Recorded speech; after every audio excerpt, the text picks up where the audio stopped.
जय हिंद एवरीवन। तो आज नया चैप्टर स्टार्ट करने वाले हैं कॉम्प्लेक्स नंबर। जितने भी हमारे नंबर डेवलप हुए हैं वो नंबर्स हमारे कहाँ से डेवलप हुए हैं, ये सब हमारे नंबर डेवलप हुए हैं हमने अपनी इक्वेशंस को सॉल्व किया और इक्वेशंस को सॉल्व करने के बाद जो हमारे पास सॉल्यूशंस बने उनसे हमने क्या करा, नंबर सिस्टम बनाए। जैसे फॉर एग्जांपल अगर मैं आपसे कहूँ x plus one equals to zero, इस इक्वेशन का सॉल्यूशन क्या होगा, तो आप कहोगे x equals to minus one. In the same way अगर मैं बोलूं x minus one equals to zero, इसका सॉल्यूशन क्या होगा, तो आप कहोगे x equals to one. In the same अगर x square minus one equals to zero का सॉल्यूशन मांगा जाए तो आप सिंपली कहोगे x equals to plus minus one. But अगर मैं आपसे कहूं x square plus one equals to zero, इसका सॉल्यूशन क्या है, तो आप कहोगे x square equals to minus one. That means x की value plus minus square root of minus one होगी। और अभी तक के हमने नंबर सिस्टम में अपने या अभी तक के सॉल्यूशंस में हमने कभी भी स्क्वायर रूट के अंदर नेगेटिव क्वांटिटियां नहीं पढ़ी है ना। ऐसे नंबर सिस्टम को, ऐसे सॉल्यूशंस को हम इंटीजर्स बोलते हैं, ऐसे सिस्टम्स को हम नेचुरल नंबर्स बोलते हैं, इनको हम रियल नंबर्स बोलते हैं। एंड जिन क्वांटिटी में स्क्वायर रूट के अंदर नेगेटिव क्वांटिटी या नेगेटिव नंबर्स आने शुरू हो जाते हैं, इन नंबर्स को हम आयोटा का नाम देना शुरू कर देते हैं। ठीक। सो कॉम्प्लेक्स नंबर की शुरुआत आयोटा से स्टार्ट होती है हमारी। सो ये आयोटा डेवलप कहाँ से हुआ? आयोटा डेवलप हुआ कि जब हमने अपनी इक्वेशंस को सॉल्व करना शुरू किया तो हमें कुछ ऐसी चीजें मिली जहां पर स्क्वायर रूट के अंदर क्या हुआ, नेगेटिव नंबर्स आने शुरू हुए। जैसे square root of minus two, square root of minus one by two. तो ये सब चीजें हमने रियल नंबर्स में नहीं पढ़ी थी। Square root of minus one, है ना, ये सब चीजें हम रियल नंबर्स में नहीं पढ़ते हैं। तो इनके लिए एक अलग से नंबर डिफाइन किया गया जिसको हमने बोला आयोटा। और स्टैंडर्ड फॉर्म में square root of minus one को ही हमने आयोटा बोलना शुरू करा। This is iota. ठीक। तो अगर कल की डेट में कोई square root of minus two की वैल्यू पूछे तो हम क्या बोलेंगे? This is nothing but square root of minus one into two, and this is square root of minus one into square root of two. तो इसको हम बोलेंगे आयोटा रूट टू, क्योंकि square root of minus one क्या होता है? Iota होता है। ठीक। तो इस आई को हमने बोला आयोटा। अब अगर मैं दोनों तरफ इन नंबर्स का स्क्वायर कर दूं तो this we have minus one के स्क्वायर रूट का स्क्वायर और आयोटा का स्क्वायर। तो यहाँ से minus one equal to i square, ये सब आपको याद होना चाहिए कि आई स्क्वायर की वैल्यू किसके बराबर होती है? माइनस वन के बराबर होती है। अगेन अगर मैं आई से मल्टीप्लाई करवा दूं दोनों इक्वेशंस में तो मुझे आई क्यूब की वैल्यू किसके बराबर मिलेगी? माइनस आई के बराबर मिलेगी। इन सब चीजों का हम यूज करेंगे अपने कॉम्प्लेक्स नंबर में। और अगर दोबारा मैंने आई से मल्टीप्लाई करवा दी, so we have i square equal to i की power four. That means one equal to i की power four. I square minus one होता है, माइनस माइनस प्लस बना देगा। सो बेसिकली हमारे पास चार चीजें निकल कर आई है। सबसे पहली कि आई की वैल्यू हमारी square root of minus one होती है, आई स्क्वायर की वैल्यू हमारी माइनस वन होती है, आई क्यूब की वैल्यू हमारी माइनस आई होती है, एंड आई की पावर फोर की वैल्यू हमारी प्लस वन होती है।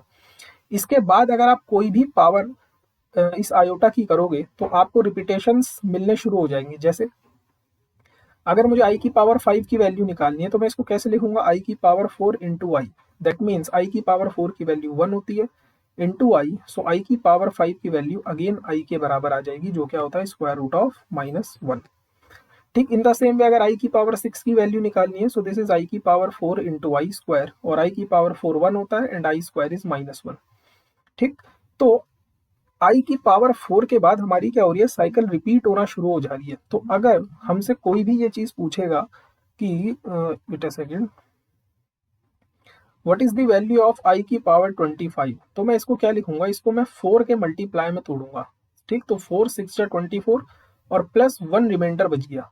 तो ये इसको कुछ ऐसे भी लिखा जा सकता है, आई की power four into six into i की पावर वन। और आई की power four is one, so one की power six into i, so this is nothing but i. So i की पावर 25 की वैल्यू किसके बराबर हो जाएगी? आई के ही बराबर हो जाएगी। तो आई की कितनी भी मैक्सिमम पावर हो, इसको एक शॉर्टकट तरीके से भी किया जाता है। कैसे? हम क्या करते हैं, जैसे आई की पावर 100 की वैल्यू मुझे कैलकुलेट करनी है तो मैं क्या करूंगा? इस 100 को 4 से डिवाइड करूंगा। 100 को 4 से डिवाइड करूंगा तो 4 टू जा 8, वी हैव 2 0 एंड 4 5 जा 20। ठीक। सो रिमाइंडर कितना आ गया? 0। तो बेसिकली इस आई की पावर 100 को मैं ऐसे लिख सकता हूँ 4 की पावर 25। या तो आप ऐसे लिखो इसकी वैल्यू कितनी हो जाएगी, आई की पावर 4 की वैल्यू 1 होती है, सो 1 की पावर 5 इक्वल्स टू 1। या फिर इसी चीज को हम कुछ इस टाइप से भी लिख सकते हैं कि आई की पावर, इस 100 को जब आपने 4 से डिवाइड किया तो आपका रिमाइंडर कितना बचा, 0। तो आई की पावर 0 और आई की पावर 0 की वैल्यू भी 1। तो या तो आप आई की पावर में रिमाइंडर डाल दो या फिर आप इसको 4 के मल्टीपल में ब्रेक कर दो। जैसे अनदर कुछ और एग्जांपल्स करते हैं ताकि आयोटा अच्छे से समझ में आए हमें। जैसे आई की पावर 4 प्लस आई की पावर 5 प्लस आई की पावर 6 प्लस आई की पावर 7, मुझे इसकी वैल्यू कैलकुलेट करनी है। तो पूरी इक्वेशन में आई की पावर 4 कॉमन आ रहा है, इसको कॉमन ले सकते हैं हम। Here we have 1 plus i square and plus i cube. ठीक, सो आई स्क्वायर की वैल्यू -1 होती है, -1 से +1 कैंसिल आउट हो जाएगा, एंड आई क्यूब की वैल्यू माइनस आई होती है, माइनस आई से प्लस आई कैंसिल हो जाएगा, तो इसकी वैल्यू कितनी आ जाएगी, 0। अगेन अगर आई की पावर 125 आपसे कैलकुलेट करने को बोले तो हम क्या करेंगे, इसको 4 से डिवाइड करेंगे। सो वी हैव, देखो 4 से डिवाइड करने के बाद हम सीधा रिमाइंडर यहाँ पर पुट कर देंगे। सो 4 3 ज़ा 12 एंड 4 1 जा 4, तो हमारा रिमाइंडर 1 बच गया ना। मतलब आई की power 125 is same as i की पावर 1, यानी ये किसके बराबर हो जाएगा, आई के ही बराबर हो जाएगा। ठीक, तो आयोटा की कितनी भी बड़ी पावर हो, हम क्या करें, अगर 4 से बड़ी पावर है तो हम 4 से उस नंबर को डिवाइड करेंगे और जो रिमाइंडर हमारा बचेगा वो आयोटा की पावर में रख देंगे। सेकंड अजम्पशन क्या है, सेकंड अजम्पशन ये है कि हम डिनोमिनेटर में कभी भी आई को नहीं रहने देंगे। आई की कोई भी टर्म हम डिनोमिनेटर में नहीं रहने देंगे, तो हम क्या करेंगे, हम उसको रैशनलाइज्ड करेंगे। जैसे अगर मुझे 1/i कहीं पर दिख रहा है तो मैं इसको ऐसे लिख कर नहीं छोड़ूंगा, मैं क्या करूंगा, इसको रैशनलाइज्ड करूंगा, आई से मल्टीप्लाई, आई से divide. So we have i upon i square, और आई स्क्वायर की वैल्यू -1 होती है, तो we have -i। In the same way अगर कहीं पर लिखा हुआ है 1/1 प्लस आई, तो मैं क्या करूंगा, इसको रैशनलाइज्ड करूंगा, 1 - i अपॉन 1 - i। सो ऊपर तो मिल जाएगा 1 - i, और नीचे a प्लस बी और a माइनस बी का formula a square minus b square. So we have 1 - iota upon 1, और आई स्क्वायर की वैल्यू -1 होती है तो माइनस माइनस प्लस बना देगा। सो वी हैव 1/2 इंटू 1 - आई। ऐसा क्यों कर रहे हैं हम, ऐसा भी जब हम कॉम्प्लेक्स नंबर पढ़ेंगे तो उस कॉम्प्लेक्स नंबर में मुझे इन सब चीज़ों की ज़रूरत होगी, क्योंकि वहाँ पर जो भी कॉम्प्लेक्स नंबर होगा वो x प्लस आयोटा y के फॉर्मेट में चमकेगा। इसलिए मैं ये कह रहा हूँ कि डिनोमिनेटर में हम i की टर्म नहीं रहने देंगे। अगर आपको दिख रही है तो हम क्या करेंगे, उसका सीधा सीधा रैशनलाइज्ड करेंगे। ठीक, तो जैसे एक क्वेश्चन सॉल्व करते हैं, से 1 + 1/i की पावर 25 और इस कंप्लीट की पावर से स्क्वायर मुझे कैलकुलेट करना है। तो सबसे पहला काम यही होगा कि जो i की पावर 25 है इसको मुझे कम लिखना है, 4 पावर या 4 से कम पावर में लिखना है। तो करने का तरीका क्या होगा, 25 को 4 से डिवाइड करेंगे, 4 6 जा 24, और आपका रिमाइंडर बचेगा 1। ठीक, नाउ सेकंड स्टेप होता है हमारा कि हम डिनोमिनेटर में आई नहीं रहने देते, तो हम क्या करेंगे, इस आई को रैशनलाइज्ड करेंगे। तो हम रैशनलाइज्ड कर देते हैं इसका स्क्वायर।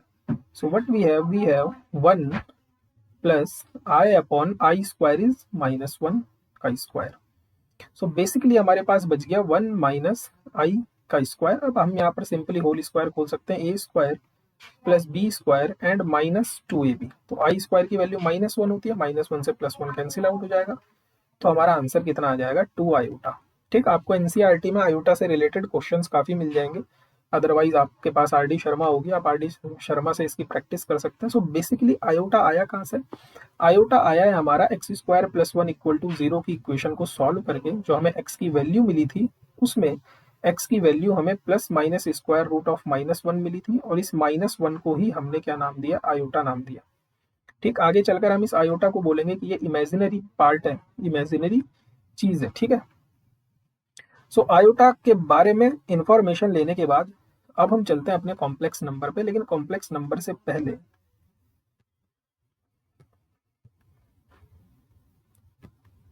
इसको हम कार्टेशियन प्लेन बोलते हैं। This we have x axis and this we have y axis. हमारे पास कोई भी फंक्शन अगर suppose f(x) = x function given है, तो हम इस फंक्शन को अगर इस xy कार्टेशियन प्लेन में प्लॉट करना चाहें या xy प्लेन में प्लॉट करना चाहें, तो हम कैसे करते हैं, हम डिफरेंट डिफरेंट पॉइंट की वैल्यूज निकालते हैं। जैसे 0 की वैल्यू 0, f1 की वैल्यू 1, f2 की value 2, in the same way f-1 की वैल्यू -1, f-2 की वैल्यू -2, है ना। और सिंपली इसको क्या करते हैं, हम प्लॉट करते चले जाते हैं। तो ये एक स्ट्रेट लाइन बनती है पासिंग थ्रू दी ओरिजिन। ठीक। इन द सेम वे हम कॉम्प्लेक्स नंबर का भी रिप्रेजेंटेशन करेंगे, लेकिन कॉम्प्लेक्स नंबर का रिप्रेजेंटेशन हम 3 टाइप से पढ़ेंगे, एक तो कार्टेशियन फॉर्म में, एक वेक्टोरियल नोटेशन में और एक पोलर कोऑर्डिनेट में, है ना। तो अब कॉम्प्लेक्स नंबर आपको दिखेगा कैसा, what is complex number. Complex number कोई भी नंबर जो x प्लस आयोटा वाई के फॉर्मेट का होगा, इसको हम कॉम्प्लेक्स नंबर बोलेंगे, जहां पर x और y क्या है, हमारे रियल नंबर्स हैं। मतलब आप x और y की जगह पर कोई भी रियल नंबर डालो, आपको एक कॉम्प्लेक्स नंबर मिलना शुरू हो जाएगा। जैसे फॉर एग्जांपल, अगर मैंने x की जगह पर 1 रखा और y की जगह पर भी मैंने 1 पुट किया, तो z equals to 1 plus iota, ये कॉम्प्लेक्स नंबर है। इन द सेम वे अगर मैंने x की जगह पर 1/2 पुट किया और y की जगह पर 1 ही रहने दिया, तो ये भी क्या है, एक कॉम्प्लेक्स नंबर है। In the same way x की जगह पर अगर मैंने 0 पुट किया और y की जगह पर मैंने 1 पुट कर दिया, तो ये भी एक कॉम्प्लेक्स नंबर है। मतलब x और y की आप डिफरेंट डिफरेंट वैल्यू देते रहो, आपको एक कॉम्प्लेक्स नंबर मिलता चला जाएगा।